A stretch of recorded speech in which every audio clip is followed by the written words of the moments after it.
Okay, hello, and welcome to season 2 of Tigers, blah, blah, blah. And we're back for the new series.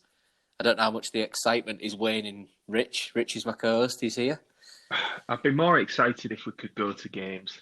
Yeah, I The think prospect of starting the season by watching on a one camera feed now that we're in League One on Tigers TV is not. Yeah. It's not. It's not setting any fires within me. Put it that way. No, we're going to watch it, but it's just not going to be the same. No, and I think that I'm probably feeling the same way as a lot of people are about this start of the season. When you look at the fixtures that we've got, that we're probably not going to be able to get to. Yeah, there were ones that I'd circled, as being the silver linings, like Gillingham, Northampton, Fleetwood. I think I've been to Northampton actually, but I can't remember. But Gillingham and Fleetwood were definitely ones. Yeah. So yeah, it's good the season's back, but as you say, it's kind of bittersweet, isn't it? Because all those City fans that had made the pilgrimage to all these places but not played for or played at a long time. That's what it's all about, isn't it? Whether away fans will be allowed back in stadiums at any point, I don't know. The weird thing is, even though it's kind of been a shortened summer, it has felt like it still felt like quite a long time since the Cardiff game. It has actually. It has felt a long time, which has been good. I think it's been gone long enough, and sort of the dismal end to last season has been almost far enough in the rearview mirror that you can start to look forward with a little bit of. It's not. It's not cut. It's not fresh anymore, is it? It's not like still raw as an emotion. No, not. I mean, if we were to talk about it, I'm sure it would bubble back to the surface quickly enough. Yeah. But the thing with being a football fan is it's like optimism's always around the corner, isn't it? At least where things on the pitch go. If we were to speak again about everything off the pitch, then again, the bitterness and rancor is quite quickly comes to the surface. But in terms of on the pitch, I think there are reasons to be optimistic at least. Right, a few announcements before we get going with the football stuff. Firstly, we want to thank Hull City Ladies and Danny Johnson, who's the marketing director of those. They've had a move. They used to be at North Ferriby, and that's where we would have gone and watched them, but they've gone to Hayworth Park now. They've listened to the fans, they've said, and they've got shared ground with Hall Road Rangers. So they're very, very kindly backing us for this season. They very much want us to start to cover the ladies' football as well as the men's, which we are going to do. So when there's a ladies' football fixture at home and other big announcements about the ladies' team, you'll hear that on here as well. So we'll have different sections for the ladies' podcast as well as the men's. I remember Danny, when I spoke to Danny, he was very keen for both clubs to be covered on the podcast. So I don't think currently, I don't think any football club podcast, whether it's independent or football, like actually affiliated to that team, does both men's and ladies. So we may be a first for something at least. And obviously they've got they've done it properly this time. So when they were with Ferriby, they obviously used the facilities, but now they've got the Hull City Ladies logo alongside the Hall Road. So it's obviously a proper shared venture. So there's big plans for those. So that's good. There'll be different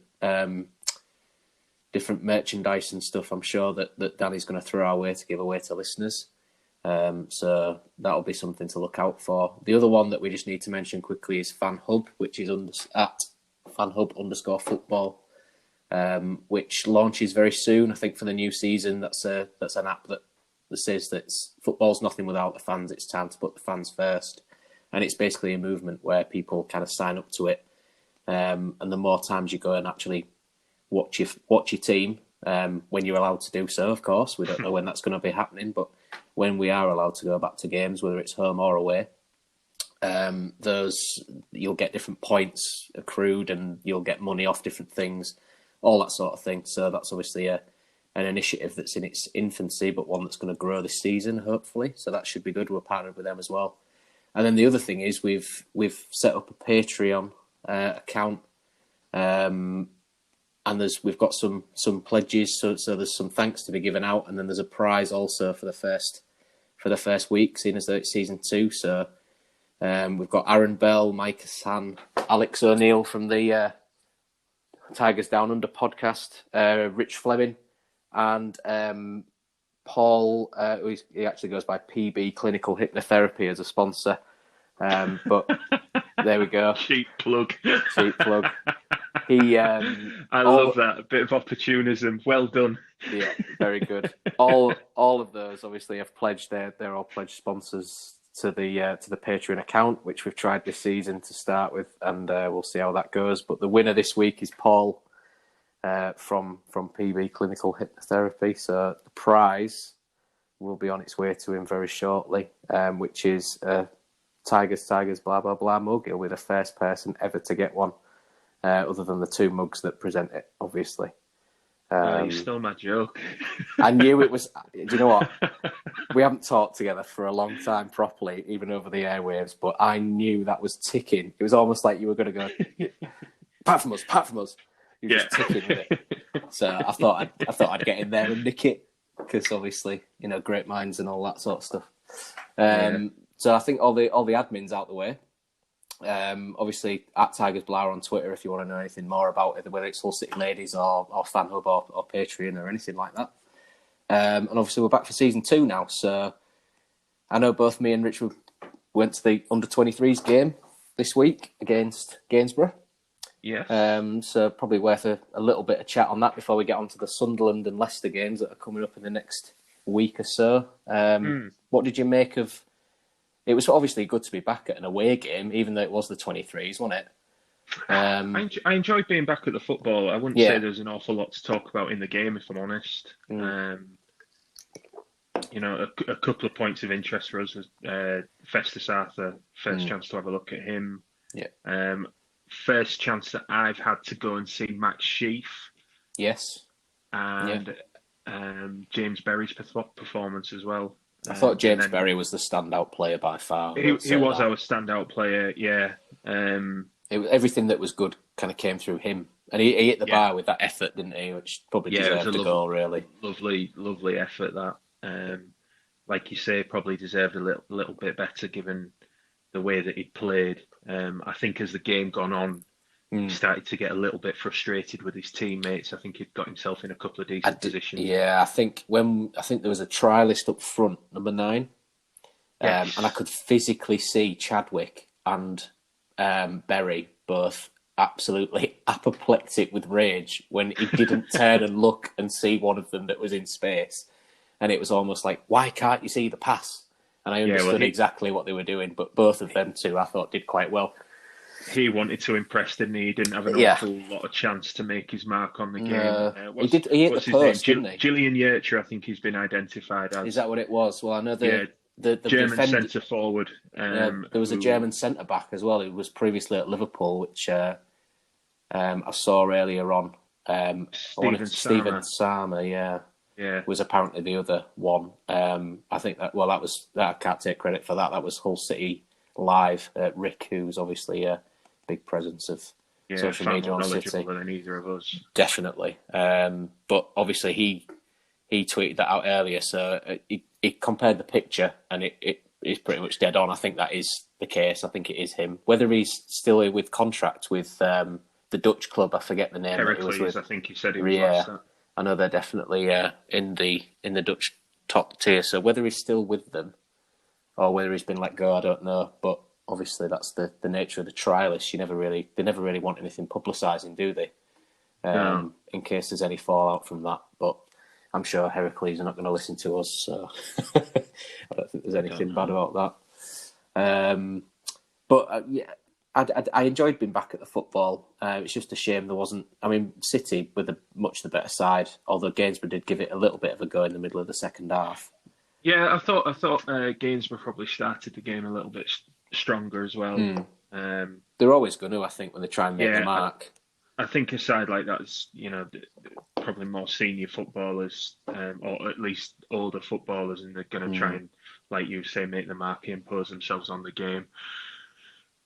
Other than that, I didn't really think there was a great deal to, of note.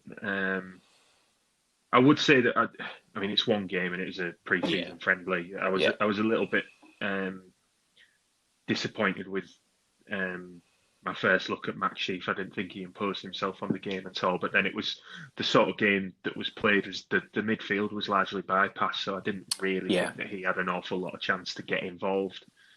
So when I say disappointed, what I mean is I was disappointed that we weren't able to see more from him. But I was disappointed he wasn't in the game as much. Not that he had a disappointing performance. I just don't think that the game was played in midfield at all. There's a lot of long diagonals out to it. I think, in fairness, I think when you're playing a Northern Premier League team, and having obviously, I watched on last Saturday. I watched Gainsborough play North Ferriby. And that's kind of how a lot of lower league football is played.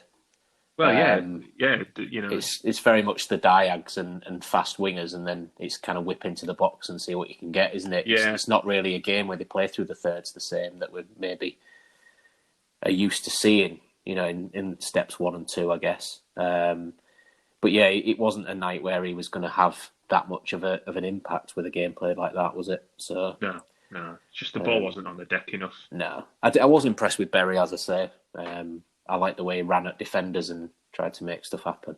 Thought that was good. So obviously I was 0-0 in the end, wasn't it? It was, yeah. So, but yeah, as I say, enjoyed. I don't know when we'll next get to go to an away game. So that's kind of first one for a long time, and first one until who knows when, really. Yeah, first game of football since we got paggered by Leeds, and first clean sheet in a long time. Yeah, for that is definitely true. First clean sheet that I've seen for a long while. At least on the football pitch, I'm happy to report that when I go to sleep, I wake up dry.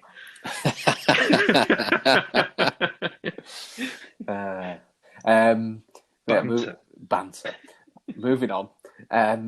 The next couple of games, we're not started the league yet. We've got Sunderland this week, and it's EFL Trophy, and then it's Carabao Cup, isn't it? Carabao Cup. That's what it's called now. Yeah. And then it's the trophy with the leagues, because it's a Northern League. I think with Group H, and it's Leicester City. I don't know if it's under 21s or 23s. I think it's classed as 23s, isn't it? That's on Tuesday. And when I looked at it, it's a 5:30 kickoff, which is a bit strange. Yeah. I know there's no crowds or anything, so they don't have to make exceptions for that. But it does mean that people may not be able to see it the same if they're still at work, etc. Mm-hmm. What are your feelings going into the first couple of games? Do you think McCann's going to treat these very much as pre-season friendlies, seeing as though we've not really had any? Yeah, probably. Whether that's largely because, as far as we're concerned as fans, the pre-season effectively hasn't happened because we haven't been able to see any of it. Yeah. And we don't know any of the results other than, hearsay and rumours and, Instagram videos. We don't know what's happened. That was the Rotherham thing that you're referring to, wasn't it? I mean, 10 seconds of footage of James Scott scoring a lob. Yeah, I think there have been other games that have taken place at the training ground as well. Yeah, I mean, it's easier to do at the training ground. It's just odd when you see it like that at the KC and nothing publicised about it at all. But because the only other thing is that at least if they'd said, well, we had 2 games today, they lost 1 and won 1, at least there'd be a bit of information to go with. But it's almost like it hasn't happened. Yeah, it's strange. I mean, from my point of view, in a traditional pre-season, friendlies wouldn't really bother me all that much. It's a fitness exercise. If you go to any, it's good to see the new signings doing well, and I understand that Doherty scored in one of the Rotherham games as well, didn't he? So if that was the case, then obviously that's good. But otherwise, like the lack of news doesn't really have me. Don't have my knickers in a twist or anything like that. I understand. But in terms of how McCann will use these 2 cup games, I think certainly the Leicester under-23s game. I expect a lot of younger lads to play in that as well.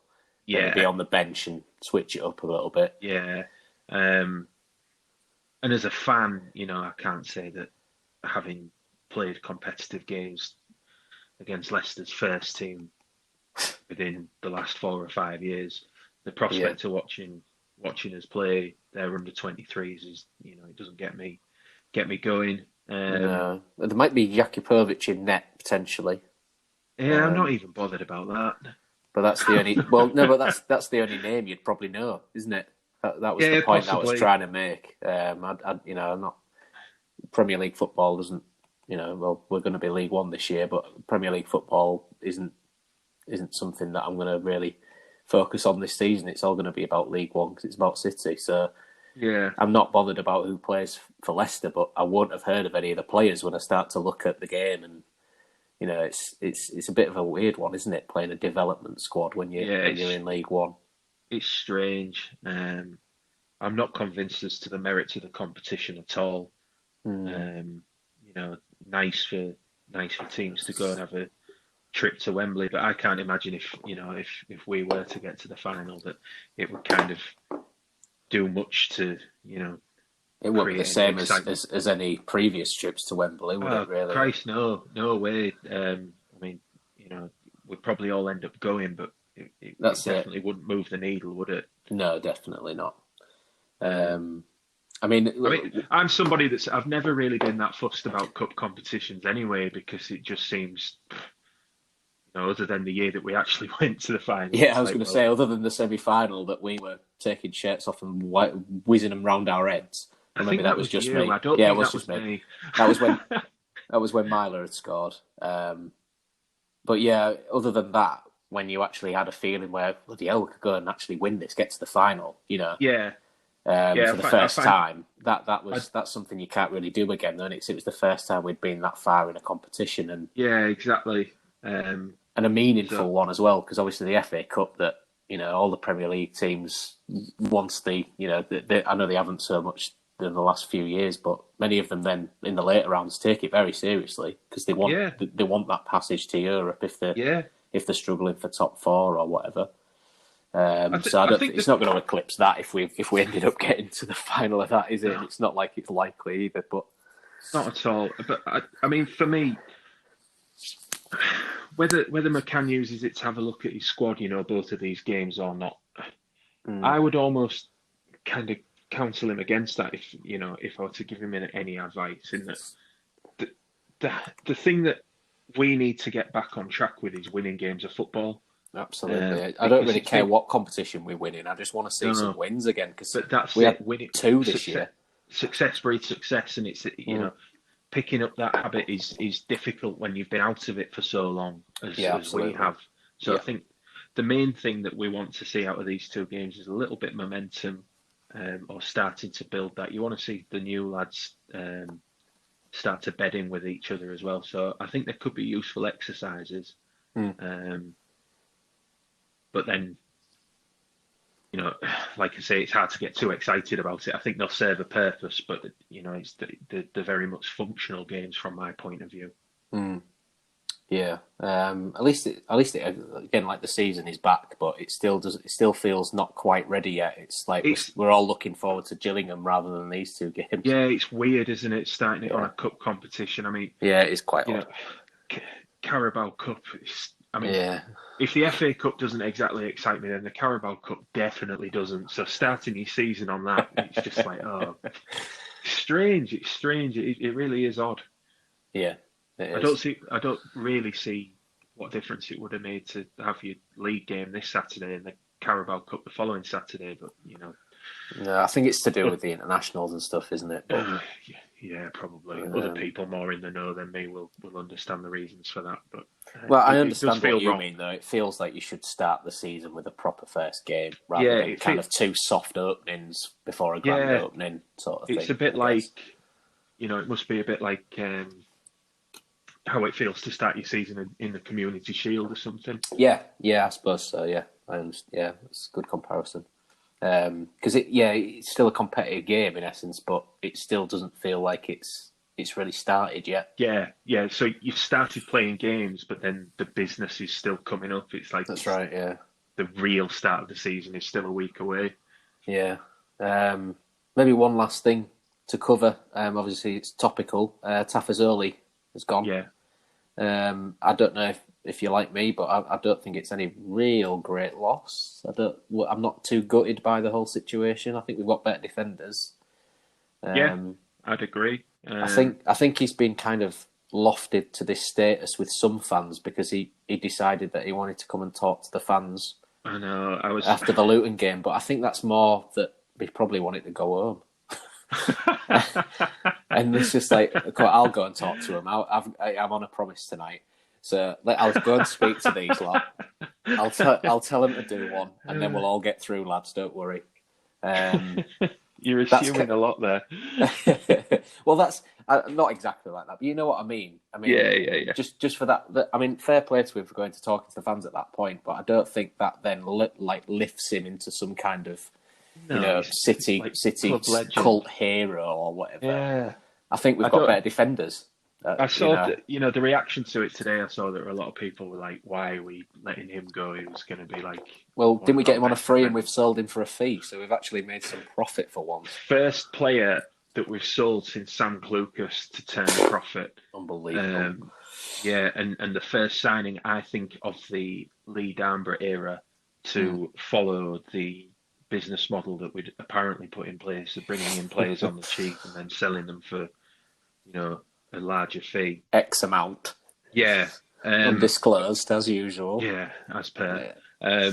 But I did see a lot of people, who were upset about it. I don't get it. No, I don't. I mean, I was surprised. Play 19 games last season. Yeah. How many of them were starts? Not many. Wouldn't have been all 19. I think it was only when really we were proper strung out for injuries before lockdown hit. I think sort of Stoke away and that sort of thing. I think I would even take McLaughlin over Tafazoli. I don't know about you, but I don't want to. Not really seen enough. It maybe looks a little bit more mobile, but again, I'd be kind of guessing at that.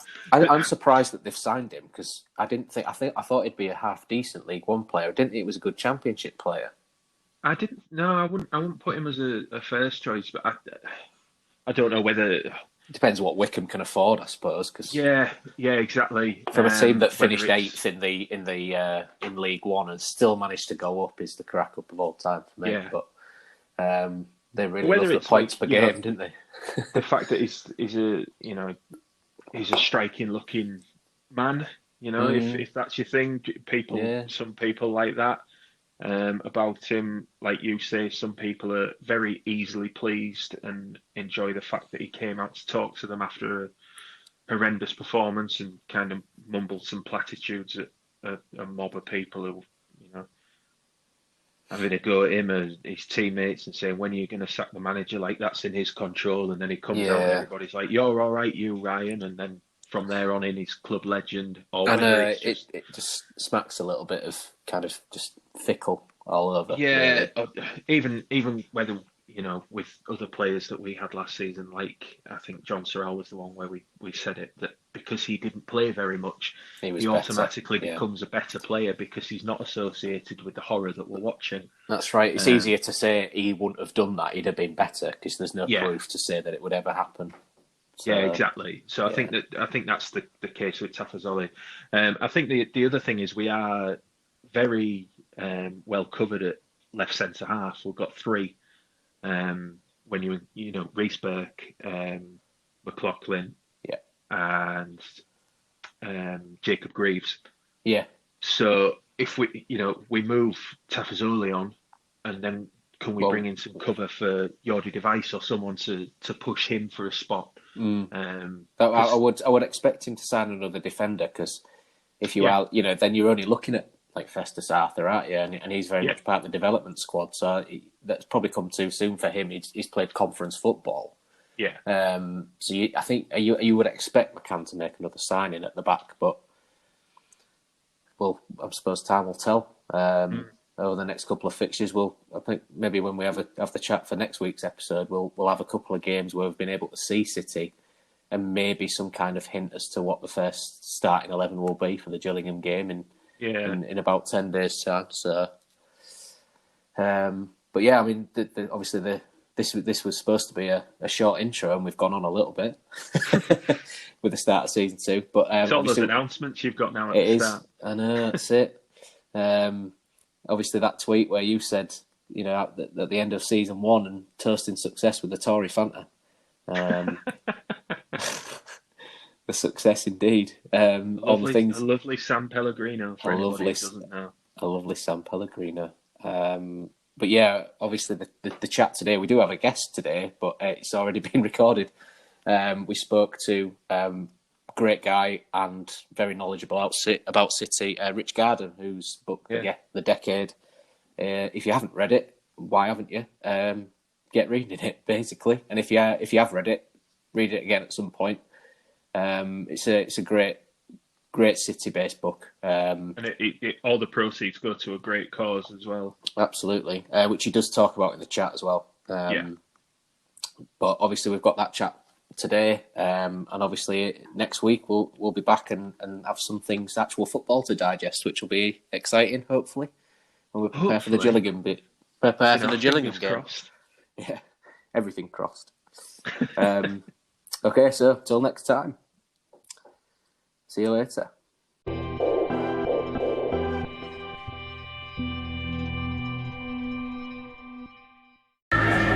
Right, we've got Zach with us, who has inspired our podcast to donate to the Wigan cause. Zach's just going to talk a little bit about why he's decided to do what he's done and all of his efforts so far with the Wigan fundraiser. So, Zach, over to you. I just saw it on Twitter one night, and I've donated some tips behind the bar before when I've been working. So my last lot of tips went to Rob Burrow, obviously a Village Rhinos, rugby league legend, and I just thought, I'm just going to put it out there, just say any tips that I get, I'll donate to Wigan, and then it blew up, which was obviously amazing. A lot of really nice feedback. I've been invited down as well by Wigan, so it just inspires me because you're helping out such a great cause in such a great football club as well. There's so many amazing fans at every club you go to, you know what I mean? So it's just real nice to sort of do my bit, and obviously thanks to all the fans who tipped me as well, because obviously all the tips went towards Wigan. It's just all fantastic, and I'm really proud to be a part of it at the moment, and I've been welcomed to the club, which is just really nice, and I'm really looking forward to going down there and seeing what more I can offer, really. So obviously social media is often seen as a really negative thing by a lot of people, but this is completely the opposite, isn't it? Because the way that you decided that you were going to donate your tips, and then by the end of it, it was in the hundreds of messages and likes and retweets and everything. So it's a really force for good, wasn't it? How did it make you feel when your message and your kind of decision to donate kind of took off? How was it? Yeah, well, like I say, I wasn't really expecting it to take off. I sort of put out there saying, look, I work at a non-league football club. We've just got crowds back in. Any tips that I get, and I've done a donation myself. So when it took off, really, I was really surprised, and I was quite honoured, to be honest with you, that I've sort of not just promoted myself as being an individual, but also being part of North Ferriby Football Club, which is obviously I've done that on behalf of as well. So a lot of Wigan fans have tweeted me saying that they're going to come down to Ferriby as well, which is a really positive thing to take. I'm just well proud of it. It's such a big achievement, considering with what we've all been going through. It's a shame what's happening to Wigan. Seems like Charlton Athletic as well. I think they found out today what was going on with them. I'm still unsure what's going on, but I just thought Wigan out, and it's just absolutely been amazing. So I'm real proud to be a part of that. Obviously, with fans being back at Ferriby, that's a really significant turning point for a lot of clubs. What's your thoughts on people returning to step 1 and 2 football? Do you think it needs to be instantaneous, or do you think it's more problematic than that? I think there could have gone maybe a bit better of a way to do it, but at the end of the day, I think we've got to start somehow. We've waited nearly 6 months now for it to come back. So I think obviously, as long as we keep safe and everyone sticks to the rules, I think we'll be more than happy with sort of what sort of comeback we'll be getting. But I'm happy that we've got fans back now, and it's going to be strange at first, but I think it's something we're going to have to get used to anyway. It's great stuff. Zach, thanks for joining me. No worries, thank you. Take care, mate. You too, buddy. Thank you.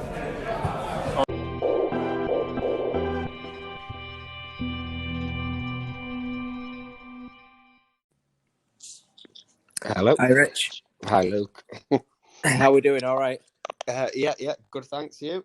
Yes, very good. Thank you. Am I coming through okay? Yeah, no, 100%. Yeah, it's fine. Rich is here. Hi, Rich. You all right, mate? Evening. You all right? Evening. Right, so we've got two Riches, Rich Walker, Rich Gardham. Yeah. There you go. So Rich, thanks so much for joining us. Pleasure. Thanks for having me. We've not done a recording for a little while, so we're going to make this the first episode of season 2, Nice. and we do start that. So obviously, it's nice to have a guest on, somebody else other than us just moaning all the time. Yeah. I can moan all you want, don't worry. I'm sure both of us will be the same, to be honest. I kind of wanted to get just there's a few areas I want to have the chat about. Just mainly kind of the fallout from last season. I'm sure Rich will jump in at some point.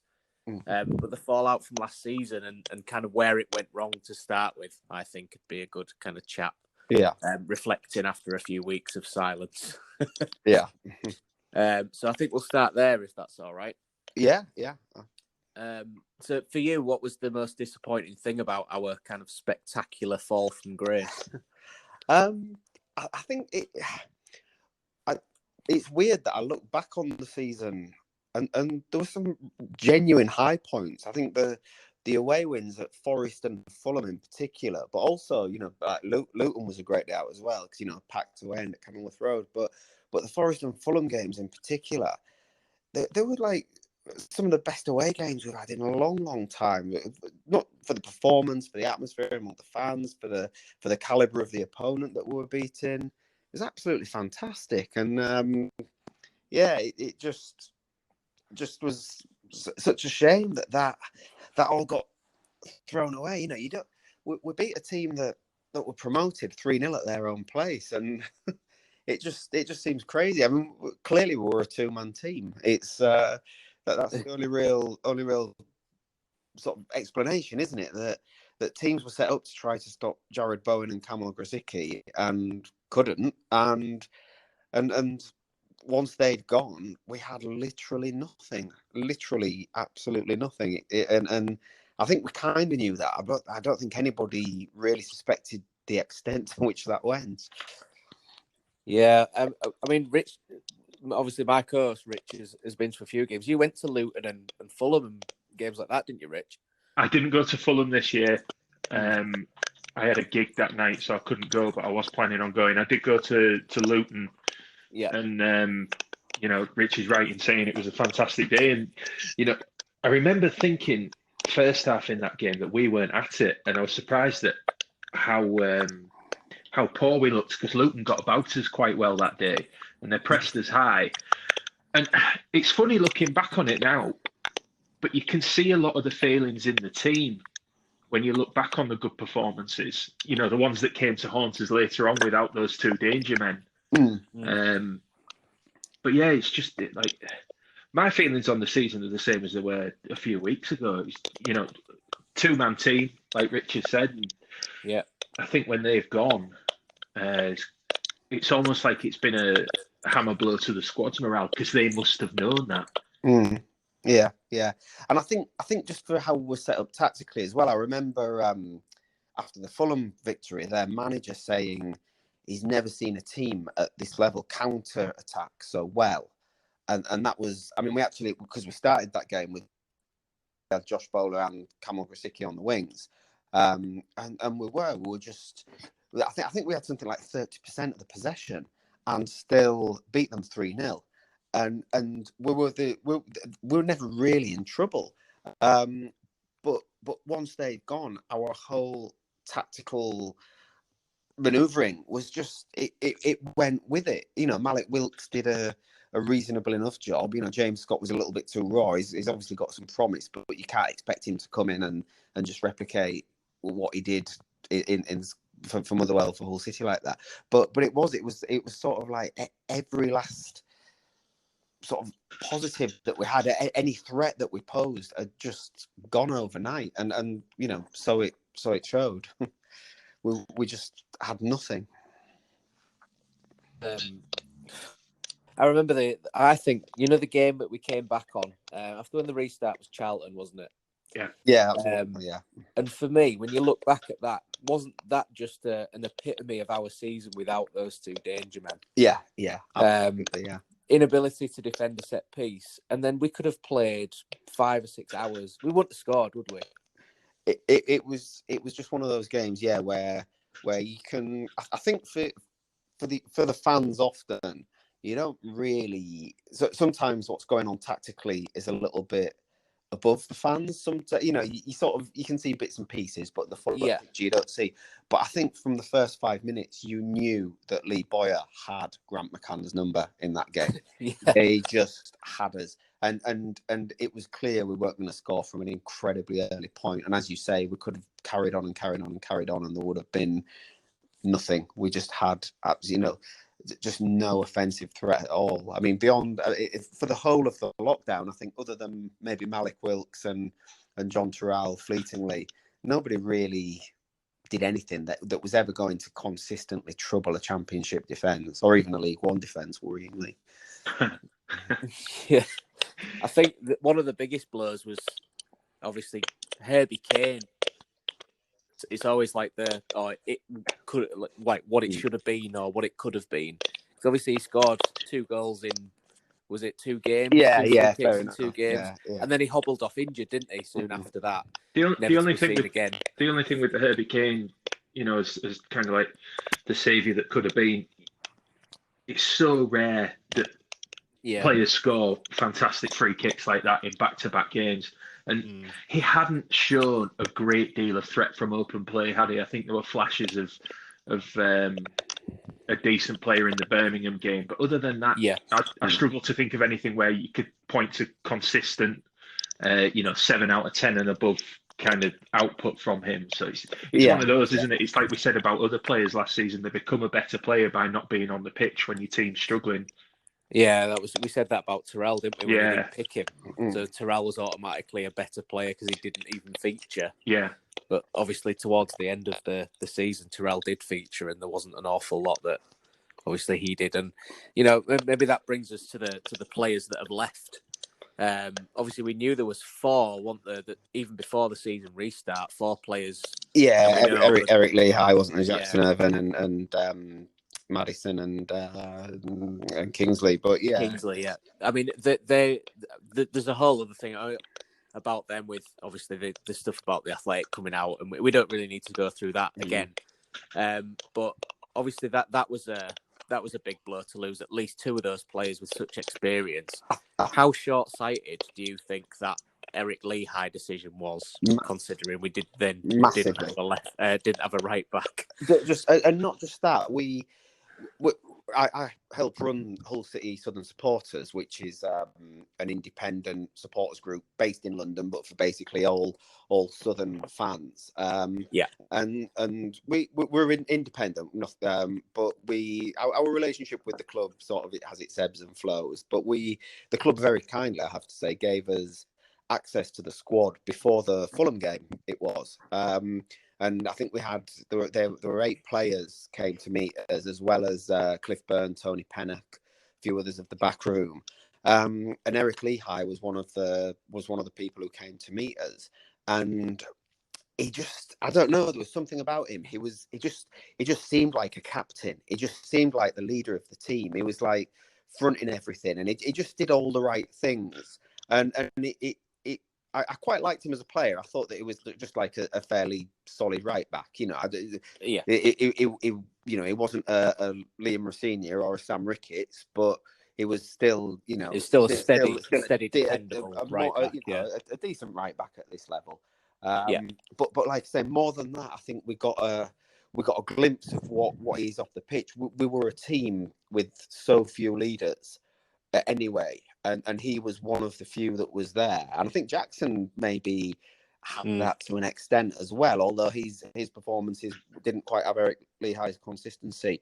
But I think to lose him like that and to not offer him another contract was it left us bereft, and teams already knew they could, because of the way that was set up, that 4-3-3. Teams already knew they could get us down the wings. You look at how Brentford just absolutely massacred us in the 5-1, and fair enough, Ben Rama is far too good for this division, but they knew that they could isolate our fullbacks anyway, and to then one of the few people, I suppose, who can maybe cope in that system, in that 4-3-3, playing at fullback, to lose him like that and to lose what he offers in that leadership role as well. Yeah, it was just. it just summed up how Hull City have been run, I suppose, for the past few years, because it was so short-sighted and so clearly wrong, and everybody could see it apart from the people who needed to see it. Yeah, it still baffles me as to this day. Really, just if they didn't want to pay, it was to do with the extra month's salary, wasn't it? Yeah. With the severance pay, and then it was. But surely the cost of relegation. I'm sure this is something that Burnsy had touched on Radio Umbazard. Surely the cost of relegation outweighs an extra month's salary of whatever it is they're on. Yeah. Surely you would just pay it, wouldn't you? I think it's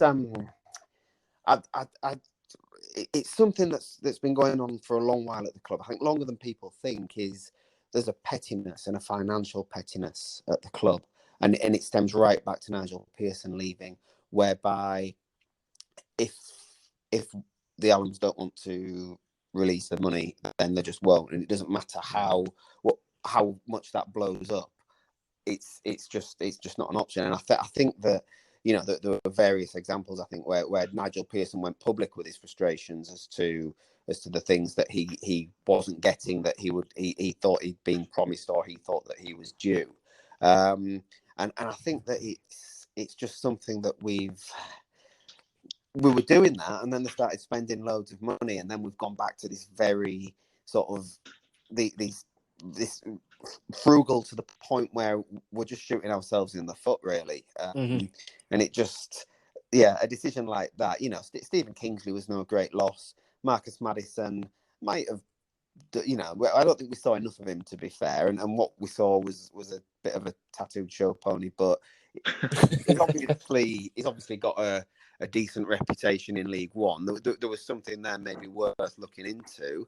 But I think that squads have like a spirit within them, and I think Jackson Irvine, from what I understand, Jackson Irvine and Eric Lehigh were very important to the squad. They were very important to the spirit. They were very important to the ethos within the team. And to just remove that in the middle of a relegation fight, it's just yet another own goal in a series of own goals from the club. Rich, was there anything you wanted to add to that with the obviously the letting go of the players and the back end of last season? Not really.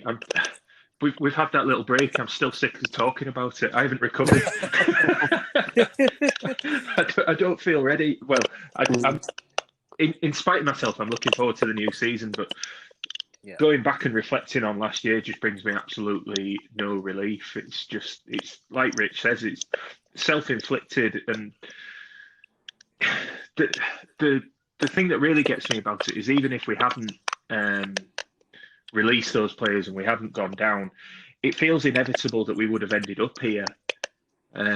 Well, a year or two down the line. Well, I think this is what we've got to wonder, isn't it? What had we finished fourth from bottom, maybe sort of stayed up because of financial maybe Wednesday and Derby or something like that, or whatever. You do have to worry just how many points we would have got like next season in the Championship, and that may well be a saving grace, whereby in the way that people would talk about doing a derby in 2007, 2008, maybe Championship teams for the next decade or so would have been talking about doing a Hull City, because it's not beyond the realms of possibility that we would have been looking at being marooned by, early October almost, given what we've got. So it might, that might be one very small positive that you can take from the relegation, in that we would have been, that probably just, it was a stay of execution, really. We would have just gone down the next season anyway. Very possibly. It's a bit of a weird time at the club at the minute, because the signings that we've made, I don't know about either of you two, but the signings that we've made are quite positive in my eyes. I don't know what you two think of that. Yeah, I think that it's addressing one of several issues that need addressing, in that we are leaderless. We are. I mean, you look at those great teams over the last. You had of this century. You had the Peter Taylor teams always had. You didn't just have your Ian Ashbys, but you had you had leaders right throughout. You had somebody like Andy Dawson, quiet leader. You had people like Ben Burgess up front. But then you'd also have people like, the experience in there, Junior Lewis's, even somebody like Mark Joseph was a real leader. And then you only added to that with people like Nick Barmby, Dean Windus, Wayne Brown, people like that who were George Boateng on pitch leaders. And then Michael Turner at the time. And then you look at then the team that were built around people like Curtis Davis, David Miner, people like that. Again, that if you were going to pick a captain, that people like Ian Ashby and Curtis were the obvious captains, but you could have easily picked another 4 or 5 players as captain without even flinching. And you looked at that team. You sort of saw, Jordi Device for me was an anemic captain. He was a real sort of. I never was fully convinced by him, and it's a real. It was one area. I mean, goals and the formation of my other two issues, but the lack of a leader was a big thing. And I think we've signed 2 players. A colleague of mine is a big Blackburn fan, so I've been chatting to him a lot about Smallwood, and he is just like, yes, for League One, he's an absolute. He's brilliant. He'll do everything that you need to shore up your midfield, protect your defence, lead players, and everything we know about the Coyle family suggests that Louis is going to be sort of also fill that role for us. So those 2 are real positives, and I think the rumours are out that we're going to get Des Walker's son. It seems very, very strongly linked. He was from Forest. Yeah. And that would be. I mean, I think I've only seen him play once, but I'm assuming he's as quick as his dad. The genetics would run through there, and that if we've got that as well, a bit of pace up front, because the other thing that I think we erred so badly in, and this is just addressing. Sorry, just to go off on the thing is, we missed Fraser Campbell so much this season. Yeah. I think that Grant McCann maybe, I would imagine he looked at the videos of the Nigel Adkins games and saw 2 wingers and thought, well, if we've got 2 flying wingers, we need big men up front, and signed, Fraser was allowed to leave, signed Tom Eaves and Josh McGuinness. But Fraser's movement up front, his guile, and his ability these days to hold the ball up were priceless to us that season before, and we missed that. And I really hope that we just have a rethink of that. If we are going to keep playing 4-3-3, that the centre forward, we have a rethink there, because I think Tommy's looked far too isolated whenever he played. I thought Josh McGuinness, his work rate was always very good, and but he was never going to be, he's not going to be that 15-16 goal a season man. I just think we need movement in that central position up front, and I'm really hoping that that's what we're going to get. But we have addressed that leadership issue, and I think that's a real that is a good start, given that we usually leave everything so late. Yeah, but maybe it's just because the season's starting late. We're doing our business the normal time of year, and everything else is going on quite late. I think that's an excellent point about Campbell, though. It's something that was overlooked with him. Was that his movement was so good that it allowed the 2 wingers space to be able to attack in behind. But he's also very good at recovering the ball in advanced areas of the pitch. Which McGuinness and Eaves, for their physicality, doesn't allow them to do that. And the other thing is, if we're looking at 2 big men that you want to feed, crosses into and allow them to bully defenders and what have you, really our wingers, when McCann arrived and now, they're not the type of wingers that put the ball in the box. I think they're the type that look to take men on and go themselves. Very much so, yeah. Josh Ball is very much like that, because he's actually his approach play is half decent sometimes, but his balls into the box are awful. Yeah. Well, fortunately, that's not something we have to worry about now, is it? No. But that was the point though for the last season, wasn't it? Our wingers weren't designed like that to put it on Eaves' head, were they? Not at all. Eaves in particular, the number of times where he'd actually do something half decent, it may be win a 40-60 or sort of, manage to hold the ball up when it didn't look like it was necessarily, it maybe against the odds that he'd held it up. And then you'd look and there'd be nobody within 30 yards of him. And and I felt an element of sympathy with him a lot of the time because. There's something there. You don't score the number of goals that he scored for Gillingham. I know it was at a lower level and everything, but there's something there to work with. And I'm not convinced that we necessarily gave him the best platform to show what he can do. And I'm hoping that maybe a few subtle changes in information or something might just work. I would have loved, when it was clear 4-3-3 wasn't working, I would have loved to have seen us just go two up top with him and Keane Lewis Potter. And seeing if Keane's busyness and pace and everything combined with with Tom Eaves' height would have done something. It might not have worked, but it was. It would have been something to try at least, wouldn't it? Or even the last 20 minutes of a game or something like that. But we never seemed to really get round to doing that, unfortunately. The Smallwood one's an interesting one because he didn't really play last season, did he? I think 2 cup games, is it? For Blackburn, yeah. I don't think he made a league appearance. No. But the season where they got promoted, he was very much an ever-present, wasn't he? Yeah. I mean, you get that a little bit these days with, players just falling out of favour and things. I'm not, given where we're shopping, given who we're likely to attract, given what we're paying in wages, I just think everybody who comes is going to have some sort of question mark against them, and at least Smallwood has the positives as well. So yeah, you're right. I mean, that is clearly a concern, but it doesn't seem that he wasn't playing because of any fitness worries or anything like that. No, I just think it wasn't being picked, wasn't it? I think it was just a tactical thing, and just that his manager just didn't necessarily think that he was quite cut out for the championship, which is fair enough.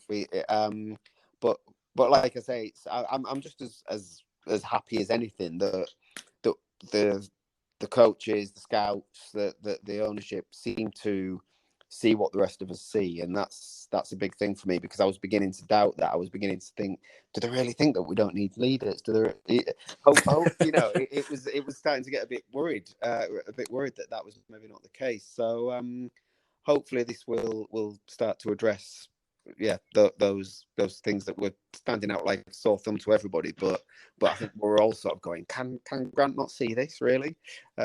So yeah, I would agree with your original thing that it's there have been some positives. I want to see how we're going to put goals in the team, but that's my big thing. But that, you've got 92 football teams probably looking at that as well. That's why forwards get paid 3 times as much as the rest of the squad. But it's a positive start to things. Any thoughts from you, Rich, on transfers? I know you hate transfers, don't you? Hate all the rumours and stuff. It's the rumour I don't particularly enjoy, because it doesn't do anything until the player's signed, and then you can start to think about what they can do for you. I don't enjoy the speculation, so it has been nice that there hasn't been an awful lot of that for us. I don't watch Sky Sports News or anything like that where they're frothing at the mouth over who's coming in and what have you. What I have liked about our business so far is we've got players who are proven, and I think it's been a little while since we've had players in who are proven for the level at which we are competing. It might be that it's easier for us to do that now, given that we are in a lower league. The budget's only going to stretch so far. So it is more realistic. You also have to appreciate that the budget that we're playing on, however straitened our finances might be, is going to be significantly larger than some of the other teams in our division now. Yeah, absolutely. Your Accringtons and Wimbledons aren't going to be competing with us, certainly, and teams like that, Gillingham. Yeah, well, exactly. So I think hopefully that, even factoring in Alan finances, it might be that we are able to kind of go fishing in a pond with players that have seen it and done it a little bit.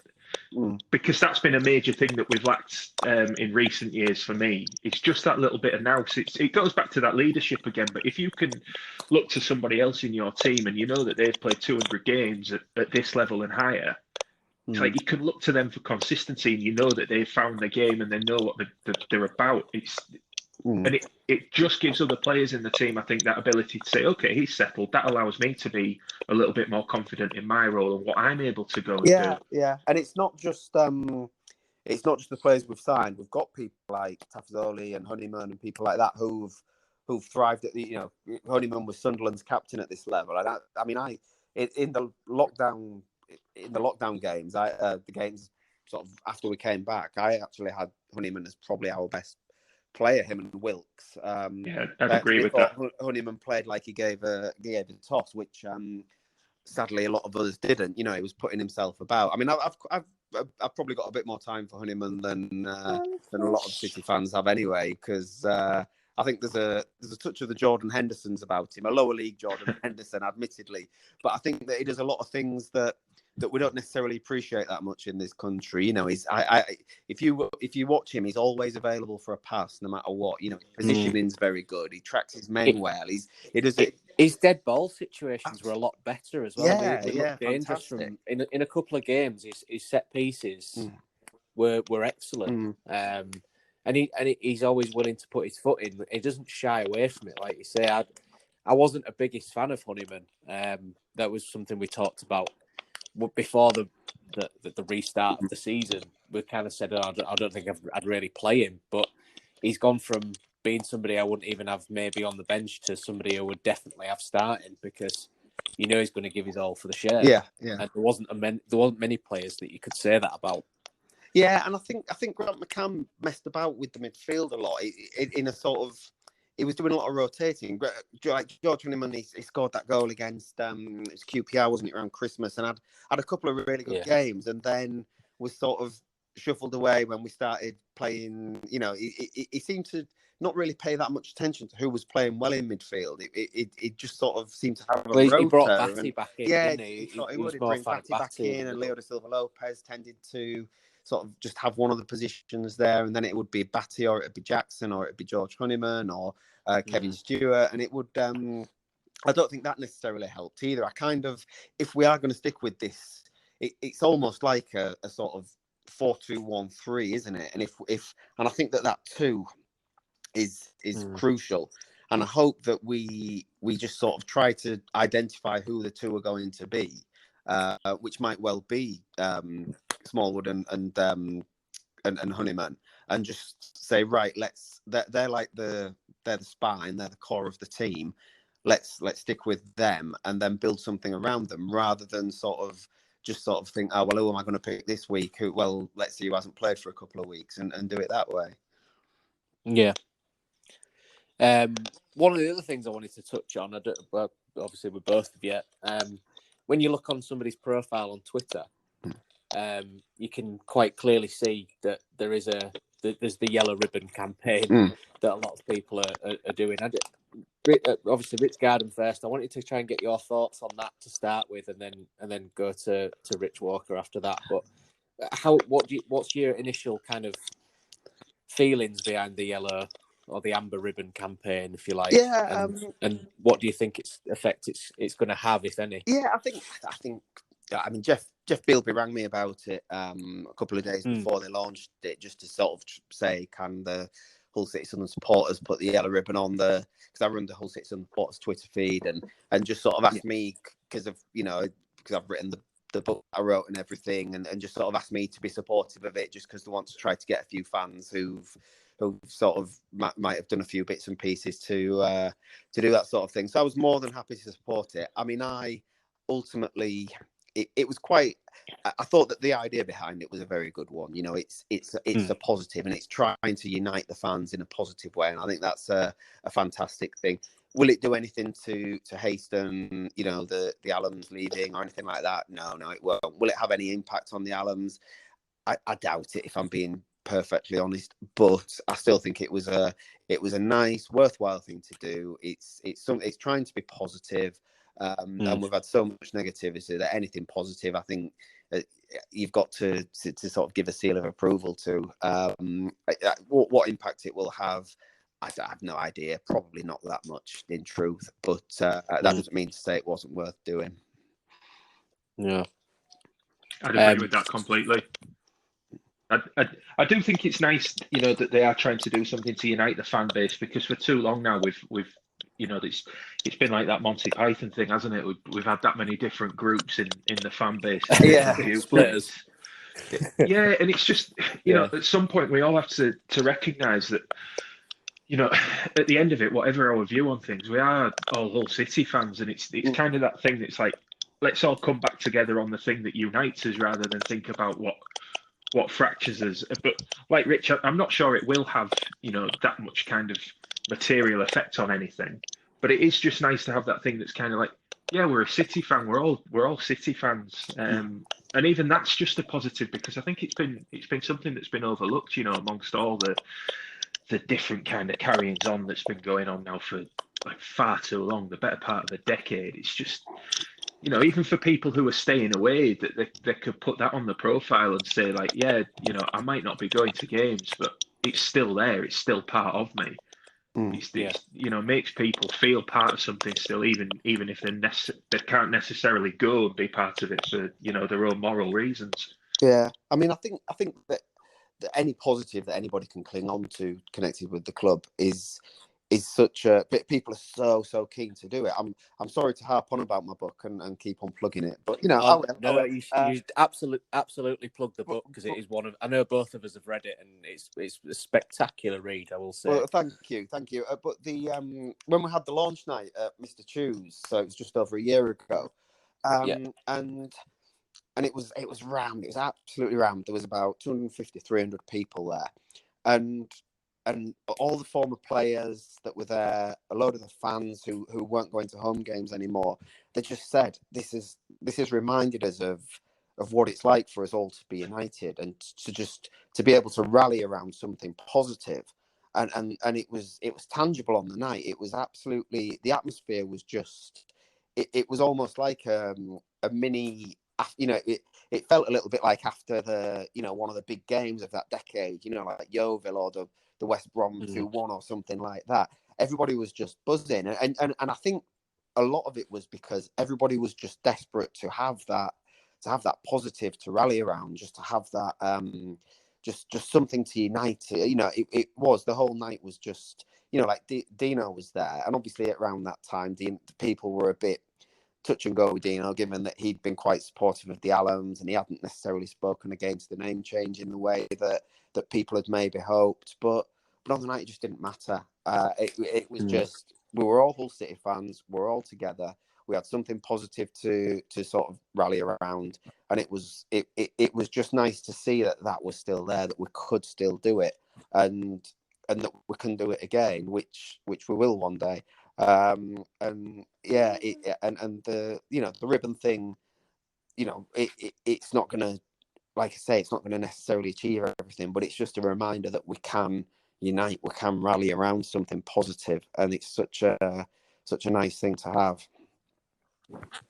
I'm glad that you brought the book up, Rich, because it seems like an appropriate day really to speak to you and to bring it up, given that it's 12 years since the first Premier League home game that we beat Fulham. So could you speak a little bit about maybe how the year has been for you since the book was launched, and the reception that it's had? Because I think it's almost the definitive history of Hull City's last 10 years, and certainly for somebody of my age as well, to read about the years even before the glory years, so to speak. It was really, really good just to get that kind of oral history, because it brought it to life for me. So how has it been, the book's out there and the reception it's had? It's absolutely blown me away. I mean, I knew it'd do. When I set off to write it, I thought, right, if I can get maybe 30 former players, so on and so forth, managers and what have you, to contribute, then this should do okay. So I ended up with about, I think it was 105 former managers, players, so on and so forth. And then I interviewed a few fans as well, just to get a fan perspective in there. So it was about 130 different voices in there. But because I was getting people like, Ash, Adam Pearson, Nick Barmby, Peter Taylor, Phil Brown, Dorse, Boaz, people like that, I kind of knew that it would make a bigger splash than I'd maybe thought it would, but I still was in no way prepared for the reception it would get, the sales it would reach. You know, I spoke to a few people who'd released Hull City books, and they were like, well, if you can get to 1,000, you've done really well. And I'm on 1,700 already, and it's raised £13,000 for Dove House Hospice as well, which is just really good, such that. a wonderful thing to be able to say that you've produced something that's raised that amount of money for such a great cause. You know, that is, to me, when I sort of sit back and think about it, that's one of the nicest things. But there've been other lovely things. You know, a lot of the players still say, oh, I interviewed former players, stay in touch and things like that. You know, it's some genuinely lovely people, Greavesy, Craig Fagan, you know, even Ash, Nick Barmby, just they're the people that you want them to be. Just they're still staying in touch. Ryan France is another who you know, they're just really, really good guys. I know you've had like some of those names, you've Craig, for example, on the podcast and everything, but they are just such and you know, I made really good friends with another person I know you're familiar with, Brendan Smurthwaite, who everybody connected with the club absolutely adores Brendan, and you can just see why, because he'll do anything for anybody, and he's still sort of he almost has the job that he had at that time, because he's still sort of scurrying around, getting people contacts, making sure that all the players are all right all the time and things like that. And I've become really good friends with Brendan and Phil Buckingham as well, who was massively supportive, who I've become good friends with. And it's so that they've been like the nice little sort of little extras, I suppose, but the reception has just been, I've had some really lovely messages. You know, a couple of people have been in touch to say that while they were going through chemotherapy and recovery from cancer, the book was the thing that sort of helped get them through. And you know, what can you say about things like that? What a privilege to have somebody say that to you. It just sort of you just, it's that the feeling that you get when somebody sends you a message like that. You know, it's had fantastic reviews. I think it's got 41 reviews on Amazon now, or it did last time I checked, which is, again, you know, I sort of when it came out, I was like, right, if I can sell 1,000 and maybe get 15-20 reviews on Amazon, I'll be delighted. And you know, I've 1,700 sales and 40 odd reviews on Amazon. It's genuinely beyond my wildest dreams in every way possible. The only downside is people keep asking me when I'm going to write the book about this decade just gone. I'm still answering it, but no, I think that I'm not sure that's my story to tell. Is the answer to that? I've had my two boys. First one was born 2013, second one born 2017, and that just takes a little bit out of the level of support you can give at that point. I mean, I've started going to a lot more games again now because my eldest wants to come with me. But I sort of felt an element of detachment. I think the decade in question that I wrote about, 2000 to 2010, I was there at everything. You know, I was at all the big moments, everything. I was there, and I felt it was my story to tell. This decade just gone wouldn't necessarily be. But yeah, I just think that the impact it's had has been, like I say, beyond anything I could have dreamt about upon writing. It was an absolute pleasure to write. Everybody who I interviewed, literally every single player, couldn't have been nicer. And like I say, there are some people there, and Fags and Mark Greaves are two in particular who've just been lovely. But Nick Barmby as well. You know, I get 2 or 3 text messages off him a year just to, you know, I hope everything's going okay, hope sales are still going well, or sort of text me to happy Christmas every Christmas and things like that. You know, you think, this is Nick Barmby, he played 30 times for England. You know, he'll have David Beckham in his sort of address book on his phone, and he's doing things like this. You know, what a guy. So yeah, it is just the positives have just been crazy. It's been fantastic, and even little things like being able to speak to you two guys on this. You know, if I hadn't have written the book, you know, you probably wouldn't have sort of bothered with people like me, because I was a nobody, and you know, it's but it's just opened up little doors, like being able to come on, you know, something like this, which is a real pleasure and a privilege as well. So yeah, the positives are just seem to be endless, really. It's been fantastic. It's. I mean, I think I've contributed maybe 4 or 5 sales to your sales figures. I've bought it for everybody in my family. So when I read it, it was just like, you have to read this because, like you, I lived that decade. You know, I think during that time missed very few games, and you know, like you say, the big moments. It's like you're there, and it's a part of my life. It's just, you know, following a football club. It seems insignificant to some people, but some of the best days of my life were that over the course of that decade. And I messaged you actually when I was reading the section about the playoff final because I thought your paragraph to close that chapter it gave me a lump in the throat because my dad's not with us anymore, and the way that you summed it up was just a beautiful bit of writing. Yeah, thank you. Yeah, that was one of the first paragraphs I wrote actually. So I didn't write it in order. I sort of wanted to get it on what I was sort of. I don't know. It was weird. I wrote most of it because I live in North London, obviously, and I sort of commute into Central London, or did before all the lockdown started. So I had like an hour and a half every day just to write, and I was so desperate to write about the playoff final because it was such a weird day, and I think I sort of mentioned it in the book where that I didn't enjoy the game at all. I just save for Dino's goal and the few seconds after, I just felt sick for the entire game. But I'd never really written about it, and I'd never really written about those amazing feelings at the end. And I just wanted to. I was just desperate to get that out. I remember you writing to me about that, Rich, and it was you were the first person to mention that paragraph because I think, you know, I'm a massive critic of my own writing and things, but that was a paragraph I was particularly proud of. I think because it felt. I just sort of read it and felt, you know what, I think I might have just done that feeling at the final whistle justice. And that's no easy task. So without blowing my trumpet too hard, I was actually really, really happy with that bit. But that whole playoff chapter, it's the longest chapter in the book, and it covers 3 games. But it's that it just to I think it needed that just to get. I think you don't want to bore people with all the minutiae of the details and things like that, but I think on the playoffs people were interested to know what film Matt Duke and Boaz Mile were watching on the Friday night and all things like that, you know, all those little things.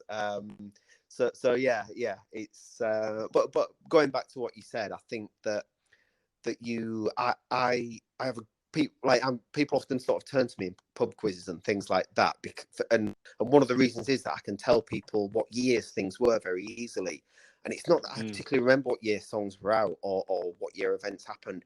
I can just very quickly sort of equate them with Hull City games. Yeah. So somebody will be sort of like, oh, you know, what year did this song come out? And I'll think, oh yeah, that was around the time of Yeovil, 2004. You know, it sort of. I just sort of. Maybe until my kids came along, I would just sort of measure my games by measure my life. Sorry, you know, it sort of take it one Hull City game at a time almost. I think particularly when you're sort of young and single and you can just and mobile and you've maybe got the money, you got a bit of disposable income and you can just spend it all following a football team. And you know, I was very lucky. My brother's 18 months younger than me, and we're both massive City fans. We lived together in London, and you know, I bought this battered old car from down Newland Ave because cars are cheaper in Hull than London, and the car became so most things, I think, part of the journey. Its first game was at Field Mill, and its last game before it finally gave out was at Anfield, and that's quite that's quite a nice little you know, going from one extreme to the other, and it's who you share these experiences with, isn't it? And things like that. And when the experiences are like they are in a decade, you know, you'll always remember not just who you were at Wembley with, but pretty much where everybody was sat and what they were doing at certain times. You'll remember who you hugged after the Yeovil game or the Arsenal game, things like that. You don't just. It's not just about the game. It's about the setting. It's about who you're with. It's about everything else that happened around it. And that's. I think that's something that people who don't get football or who don't get team sports maybe don't necessarily get, that quite often it's about a hell of a lot more than just watching a load of people kick a ball about. Yeah, couldn't put that any better myself. Obviously, well, really insightful with that. I've very much enjoyed the chat so far. It's been brilliant. Just if we get back to our current season, just before we wrap up. Obviously, at the minute, we're in that weird situation where we can't have fans in. Like, we can't go and watch the team that we'd like to watch at the minute, can we? Say that is turned over in maybe October or whenever they say I mean, there's so many different updates that then ignore the key one, which is when a fan's going to be let in. How much kind of impact do you think extended playing behind closed doors would have on a team like City? I mean, they're used to playing with no atmosphere because of how the KC's been for the last few years. So that should have worked to our advantage, but that obviously didn't. That wasn't the case in these last few weeks. I don't know really, but a rocking KC. You know, I genuinely felt that the KC, because of the caliber of players that Peter Taylor brought in, really works to our advantage in those back-to-back seasons. I think it was speaking to all the players, it was a 12th man that a lot of teams would come and just not be used to it and would freeze. And I think that when the KC's full, particularly in League One, it is a massive advantage. But you know, it's how full would it have been next season anyway? You know, membership numbers are plummeting, and you're probably looking at, I would imagine, sort of 8,000-9,000 attendances, which wouldn't have done that much for us. So I don't. It's difficult to say because you don't know what boat other teams are in and things like that. You would have thought that you know, playing in an empty stadium of light must be a weird experience given the capacity there. And even Portman Road, you know, is sort of a good grand old stadium. So yeah, it's gonna. I mean, I to be honest, I'm gutted that I'm probably going to miss out on ground ticks at Wickham and Wimbledon. That's my main concern. I'm hoping that we get those away games maybe sort of next April, May, when we might have a bit more leeway to attend. That's because you know, you do miss it, don't you? You don't follow a football team to sort of experience them on TV, or you don't. A club like Hull City, you know, I know people who call themselves Manchester United and Liverpool fans and things for whom their Saturday afternoon is always Jeff Stelling and not their mates at the pub. But yeah, I mean, football's there to be experienced live, really, isn't it? It is best, and we can only hope that this situation gets resolved sooner rather than later for many reasons, most of them more important than football, but football is certainly a big one for me, being able to get back there and just see the people I watch football with as well. You know, that's a big one for me, that you just miss these people. You miss the social aspect of it as much as you miss just watching the football. Yeah, I'd agree with that 100%. I mean, it's not the same. I mean, me and Rich had this conversation where when you're watching the whole thing on Tiger TV or whatever it is, you know, whether it's iFollow or whatever, it's just not the same, is it? No, and it never can be. And I think very few, you know, I suppose a lot of fans of your Liverpools and Arsenals and Manchester Uniteds will probably have fallen in love with their clubs on TV. Whereas nobody falls in love with Hull City on TV. You fall in love with the best will in the world. You know, you fall in love at, you know, for me it was the experience at Boothry Park. It was the smells of the cigars. It was the you know, the noise, the atmosphere, all of that. And the KC will have an element of that as well. It's you fall in love with the experience as much as you fall in love with the team almost. And being robbed of that experience is a tough thing. But I suppose, you know, will Arsenal fans notice, or will the Arsenal team notice the Emirates being quieter? You know, I doubt it'll affect them too much. But yeah, it'll be interesting to see just how, because I've been watching a lot of the cricket and rugby recently, and there are times where you sort of think that the players have dipped a little bit and that they maybe need that bit of a boost that the fans can give them, but then maybe something on the pitch will spark them into life and they'll be up and raring to go again. So I just suppose it's a new normal, one of many new normals that they'll have to get used to. Yeah. That's it from me, Rich. But I don't know if my co-host there's anything else that you wanted to ask before we wrapped up. Not particularly, no. I've just really enjoyed the chat. It's been good to talk to you, Rich. Thank you for your time. It's been an absolute pleasure. I think what you're doing is fantastic. I've mentioned to you privately how I think there was a generation of fans, I suppose, who did a lot of things like fanzines and podcasts and things, Amber Nectar and City Independent, and people connected with them. And there was a real hope that somebody else would take the ball and run with it. And you this podcast, not this one today, because I've partially ruined it, but the podcast you've been doing, I hope it survives having me as a guest. But the stuff that you've been doing has been absolutely fantastic, and I know that it is very much appreciated by a lot of City fans that you're doing what you do. So thank you for having me on it, but also thank you for taking up the reins on these things. It's very much appreciated. Oh, thank you very much. I mean, if we can get anywhere close to having, the impact and giving people the pleasure that the Amber Nectar podcast and the fanzines and the message boards and what have you gave people, then, we'll be happy with it. Even 10% of that would be brilliant. I think theirs is a hell of a legacy. It is, but it was built over a long time, and I think you're certainly on the right tracks without a shadow of a doubt. And like I said, I know I'm not the only person who thinks that. So, no, good luck to you for the rest of the season. Thank you very much. And I don't think you'll have ruined it by any stretch, Rich. I think people will actually want to know what you have to say, just like we did. So, well, thank you. If it can survive having us as hosts for this long, it can survive anything. Yeah, absolutely.